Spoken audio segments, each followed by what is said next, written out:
I've been asked how I store the images on my computer. So here are my personal thoughts, which are not going to suit everyone, I guess, but it served me well for around 25 years, certainly through the digital age. I'm an amateur photographer, as I suspect many of you are too. So I don't have one subject that dominates my photography. Many amateurs have told me that they use the Lightroom library to keep track of their images, but generally speaking, I'm a little bit skeptical of this claim. My evidence for this? Well, firstly, if you're an amateur that mostly browses for images, what would we search for? When tagging images with keywords, I found myself asking many times questions like this. How much of the sea does it take to be in a landscape before it becomes a seascape? If there's wildlife in the landscape, does that also get a wildlife tag? And if so, what tag? A general wildlife tag or the species of the animal in the shot? If it's a landscape with paragliders in the sky, do I just tag paragliders or do I include landscape too? And any other features that may be prominent? And can I manage this into thousands of images? In my own practical experience, tagging of images works well for me for a while, but then begins to be more trouble than it's worth. But I emphasize this is a personal view. If I were a professional photographer, it would be a completely different matter. I would need to tag the images of, let's say, a wedding under the name of the client. But when I sit down at my computer, I'm mostly browsing because much of the time I have no idea what I want to work on next. So I browse through my thumbnails for something that fits either maybe a set subject competition, or I just browse until inspiration stops me. I see something in a thumbnail that interests me, and I doubt I'm unique doing this. Browsing in this way has often resulted in some of my best images.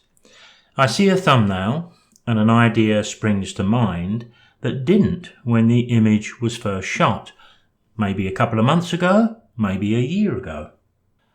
My second reason for not pursuing a catalogue in Lightroom is this. I've done plenty of Photoshop tuitions on a one-to-one basis, working on other people's computers.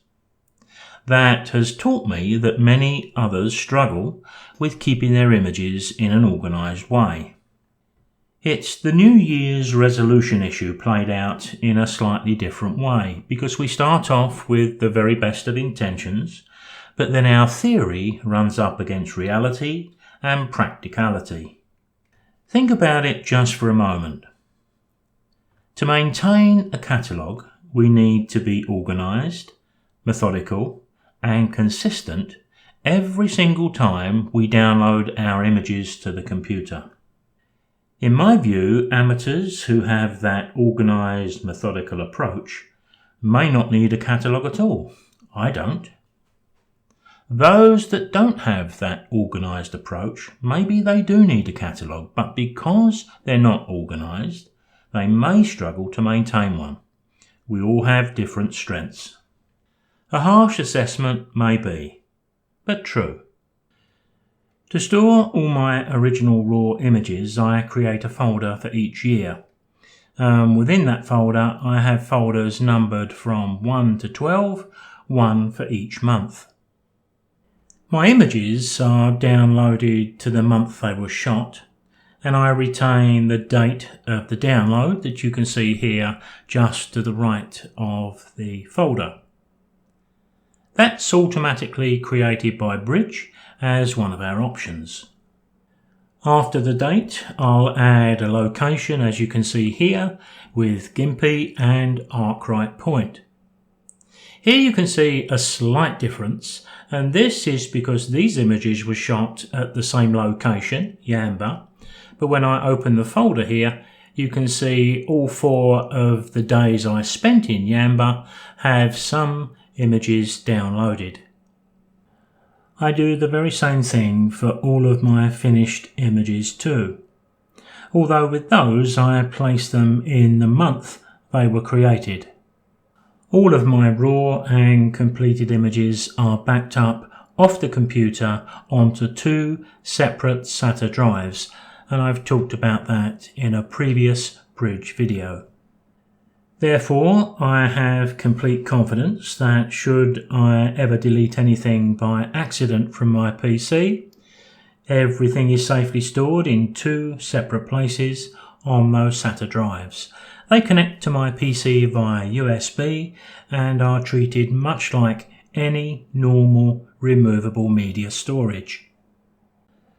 So all of this over time has become a simple and quick process for me. But most importantly, it's become a routine, and routines are very good to develop. And of course, this has the consistency that I need. Now, to bring this video to a close, let me give you one tip that I found useful over quite a bit of time. When we open up a RAW file into Adobe Camera Raw, generally, once we've done our editing, we'll open it into Photoshop. We'll do the remainder of the edits, if any, but then we will save the image and close it down. And it's quite common for me to want to go back into Bridge. Now I can go down to my bottom bar, but sometimes I've found that the bottom bar doesn't always want to automatically come up. There is a shortcut key to return to Bridge, but it's a 3-finger shuffle. So I change mine to a simple F5 key. To do that, go to your Edit menu, go down to your keyboard shortcuts right down at the bottom. And what we've got to do here is to go to the Edit menu. The one we're looking for is to, beg your pardon, in the File menu we need to go to because we need Browse in Bridge. Now you can see I've already changed mine to the F5 key, and it usually has Shift-Control-0.